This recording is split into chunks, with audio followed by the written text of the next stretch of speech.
అర్జునుడు ఇంద్రలోకంలో చిత్రసేనుడి దగ్గర నాట్యం సంగీతం నేర్చుకున్నాడు. అరణ్యవాసం 12 సంవత్సరాలు పూర్తయ్యే సమయం వచ్చింది. అర్జునుడు తన కుటుంబం దగ్గరికి తిరిగి వెళ్ళడానికి సిద్ధమవుతున్నాడు. ఆ సమయంలో పాండవులు హిమాలయాల్లోని గంధమానక పర్వతం మీద ఉన్నారు. ఆ రోజు ఉదయం భీముడు ద్రౌపది పూజ కోసం పువ్వులు తీసుకురావడానికి అడవులోకి వెళ్ళారు. అక్కడ ఒక పుష్పం ద్రౌపదిని ఎంతగానో ఆకర్షించింది. అదే సౌగంధిక పుష్పం. దానినే బ్రహ్మకమలం అని అంటారు. ఆ పుష్పం యొక్క రేఖలు బంగారంలా మెరిసిపోతున్నాయి. ఆ పుష్పాన్ని తీసుకొని ఎదురుగా చూస్తే దూరంగా మరొక పుష్పం కనిపించింది. దాన్ని కూడా ఆమె తీసుకుంది. మరలా దూరంగా ఇంకొక పుష్పం కనిపించింది. అయితే ఇలా అరణ్యంలోకి వెళ్తే మరిన్ని పుష్పాలు దొరుకుతాయని, భీమ నాకు ఈ పువ్వులు ఎంతగానో నచ్చాయి, నాకు పూజకి సమయం అవుతుంది, నీ వెళ్ళి కుదిరినని ఎక్కువ పూలు తీసుకొని రా అని చెప్పి ఆమె కుటీరానికి తిరిగి వెళ్ళింది. భీముడు మామూలుగానే ద్రౌపదిని ఇంప్రెస్ చేయడానికి ట్రై చేస్తూ ఉంటాడు. ద్రౌపదియే పూలు తెమ్మని అడిగితే ఇక ఆగుతాడా? అవి తీసుకురావడానికి అరణ్యంలోకి వెళ్ళాడు. వెళ్ళిన కొద్దీ పూలు దొరుకుతూనే ఉన్నాయి. ఇంకా లోపలికి వెళ్తుండగా పాములాగా ఏదో దారికి అడ్డంగా ఒకటి కనిపించింది. ఏంటని చూస్తే అది ఒక పెద్ద ముసలి కోతి యొక్క తోక. ఆ కోతి గాఢంగా గురకపెట్టి నిద్రపోతుంది. ఆ కోతి తోకను చూసిన భీముడు, ఏంటి ఈ భీమసేనుడు వెళ్ళే దారికి అడ్డంగా కోతి తోకను పెట్టడమా, ఏయ్ వానరా అని గట్టిగా అరిచాడు. వెంటనే ఆ కోతి ఉలిక్కిపడి లేచింది. ఎవరా ఇంత గట్టిగా అరిచి నా నిద్రను పాడు చేశారు అని చూస్తే ఒళ్ళంతా అహంకారంతో, ముక్కు మీద కోపంతో భీముడు కనిపించాడు.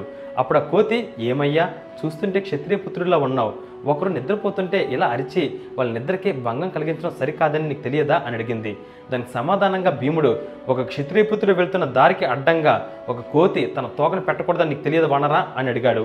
అప్పుడు ఆ కోతి, అవును నీవన్నది కూడా నిజమే, అయినా వయసైపోవడం వల్ల నా శరీరం నా ఆధీనంలో లేదు, నా కాళ్ళు చేతులు తోకను కూడా నేను కదపలేకపోతున్నాను, దయచేసి నువ్వే ఆ తోకని పక్కకి తీసిపెట్టు క్షత్రియ వీరా అని అడిగింది.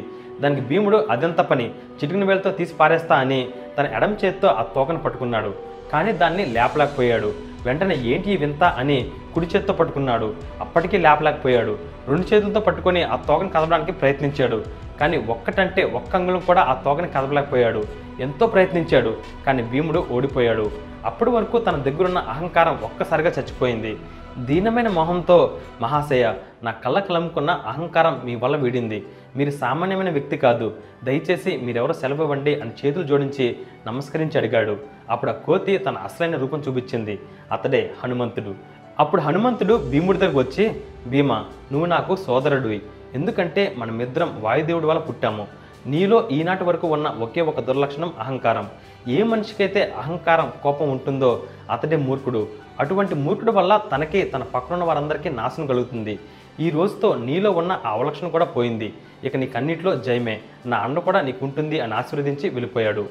భీముడు ఎంతో సంతోషించి తనకి కుదిరినన్ని సౌగంధిక పుష్పాలని తీసుకొని తిరిగి వెళ్ళాడు. ఆ తరువాత మన కథలోకి కుబేరుడు, జరాసంధుడు, ఘటోత్కచుడు, కాలకేయులు, నరోషుడు ఇలా కొంతమంది వస్తారు. కానీ ఆ ఘట్టాలన్నీ అంత ప్రాముఖ్యమైనవి కాదు. కాబట్టి వాటిని వదిలి ముఖ్యమైన ఘట్టాల్లోకి వెళ్దాం.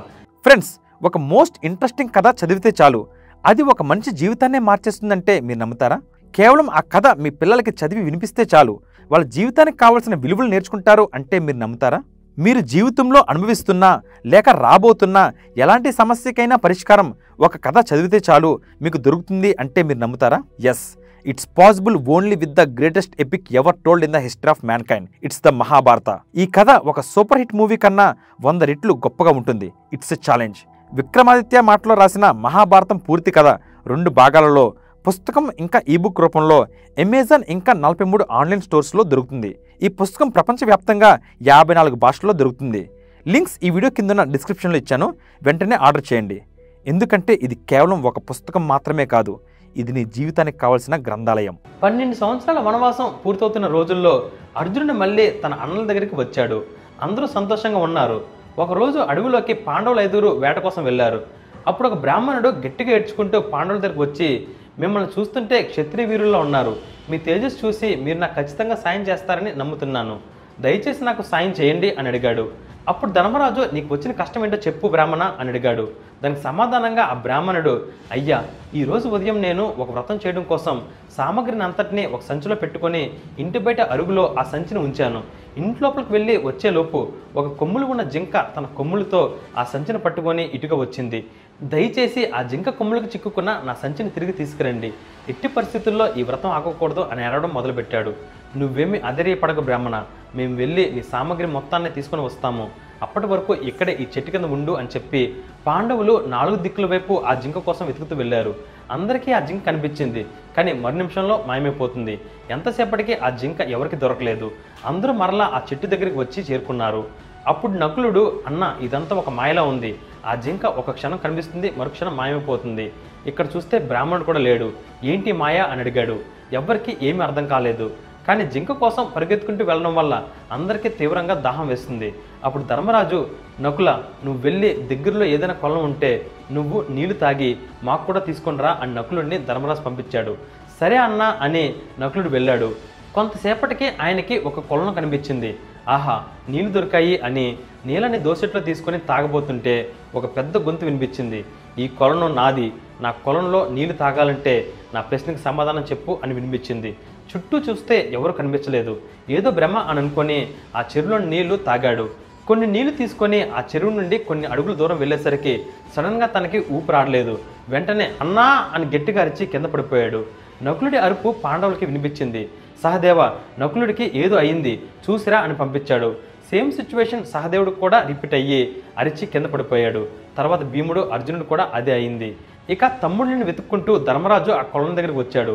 తన తమ్ముడి శరీరాలు చెరువుకి 4 వైపులా పొదల్లో కనిపించాయి.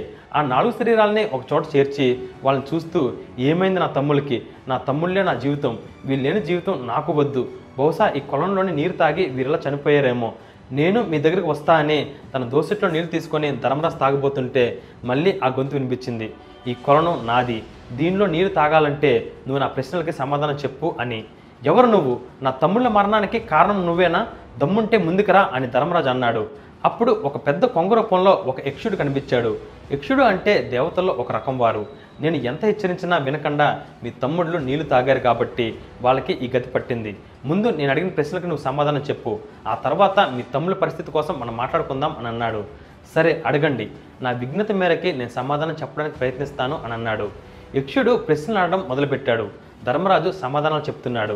అవి ఎలా ఉన్నాయంటే, అన్నిటికన్నా గొప్ప ధర్మం అహింస. మనిషి సుఖంగా ఉండాలంటే శీలాన్ని కోల్పోకూడదు. మనిషికి పేరు ఎలా వస్తుంది?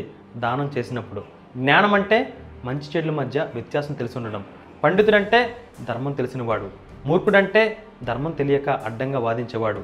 మనిషికి జ్ఞానం ఎలా వస్తుంది? పెద్దవాళ్ళని సేవించడం వల్ల. మనిషి ఎదుగుదలకి సాయం చేసేది ధైర్యం. గాలి కన్నా వేగమైంది బుద్ధి. గడ్డిపోసల కన్నా ఎక్కువ ఉండేది ఆలోచనలు. ధర్మం కన్నా గొప్పది ఉదార గుణం. అన్నిటికన్నా ప్రశంసించదగినది నైపుణ్యం. ఖచ్చితంగా సంపాదించుకోవాల్సింది జ్ఞానం. అన్నిటికన్నా గొప్ప ఆస్తి ఆరోగ్యం. ఆధీనంలో ఉండాల్సింది బుద్ధి. మనిషిని నాశనం చేసేది గర్వం. మనిషికి ఉండకూడనిది కోపం. సంతోషంగా ఉండడానికి వదిలేయాల్సింది దురాశ. దారి చూపించేది మంచి. సన్యాసి అంటే ఎవరు? నిగ్రహం కలిగినవాడు. నిజమైన నిగ్రహం బుద్ధి నిగ్రహం. ప్రశాంతత అంటే మనసు నిశ్చలంగా ఉండడం. దయ అంటే అన్ని జీవులు సంతోషంగా ఉండాలనుకోవడం. అందరికన్నా పెద్ద శత్రువు కోపం. ఏ జబ్బుకి నివారణ లేదు దురాశ. నిజాయితీ గల మనిషి ఎవరు? ప్రతి జీవి సంతోషంగా ఉండాలని కోరుకునేవాడు. అజ్ఞాని అంటే ధర్మం తెలియనివాడు. గర్వం అంటే తను చేసే పని సరైంది అని అనుకునేవాడు. శోకం ఎప్పుడు వస్తుంది? అజ్ఞానం వల్ల. సహనం ఎప్పుడు వస్తుంది? ఇంద్రియాలని నిగ్రహించుకున్నప్పుడు. మనిషి శుభ్రంగా ఎప్పుడుంటాడు? మనసు శుభ్రంగా ఉన్నప్పుడు. దానం అంటే అన్ని జీవుల్ని రక్షించడం. దుర్మార్గుడు ఎవరు? ఇతరుల కోసం చెడ్డగా మాట్లాడేవాడు. మనిషికి కావాల్సింది ఎప్పుడు దొరుకుతుంది? తెలుగుతో ప్రవర్తించినప్పుడు. వచ్చే జన్మలో ఆనందం ఎలా దొరుకుతుంది? ఈ జన్మలో ధర్మంగా బ్రతికితే. నిజమైన మనిషి ఎవడు? ఏ వ్యక్తి చేసిన పనులని ఈ భూమి మీద ఎక్కువ కాలం అందరూ గుర్తుంచుకుంటారో అతడు నిజమైన మనిషి. ధర్మం కలిగిన సంపన్నుడు ఎవరు?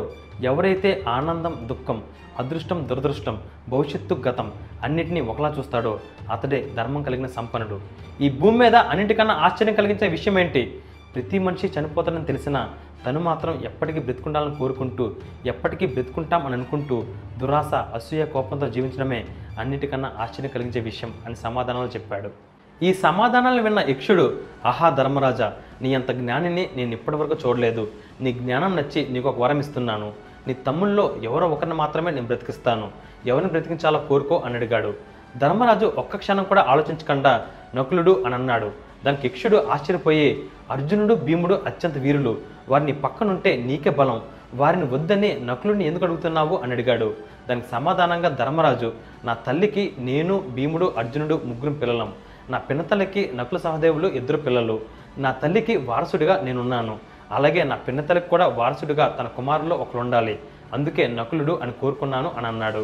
ఆ సమాధానానికి మెచ్చి ధర్మరాజా, నీలాంటి వ్యక్తిని నేను ఇప్పటివరకు చూడలేదు, భవిష్యత్తులో కూడా నేను చూడలేను. నీ ధర్మానికి నేను ముగ్ధునయ్యాను. నీకు ఒక్క నకులుడినే కాదు, మీ తమ్ముళ్ళ అందరి ప్రాణాలు నీకు వరంగిస్తున్నాను అని తమ్ముళ్ళందరినీ బ్రతికించాడు. ఫ్రెండ్స్, నెక్స్ట్ ఎపిసోడ్లో కంటెంట్ వేరే లెవెల్లో ఉంటుంది. Don't miss it. నేను రాసిన మహాభారత పుస్తకాన్ని ఇప్పుడే ఆర్డర్ చేయండి. లింక్స్ ఈ వీడియో కింద ఉన్న డిస్క్రిప్షన్లో ఇచ్చాను. అలాగే ఇప్పటి వరకు నా ఛానల్ని మీరు సబ్స్క్రైబ్ చేసుకుని ఉండకపోతే వెంటనే సబ్స్క్రైబ్ చేసుకోండి. Till then take care. Bye.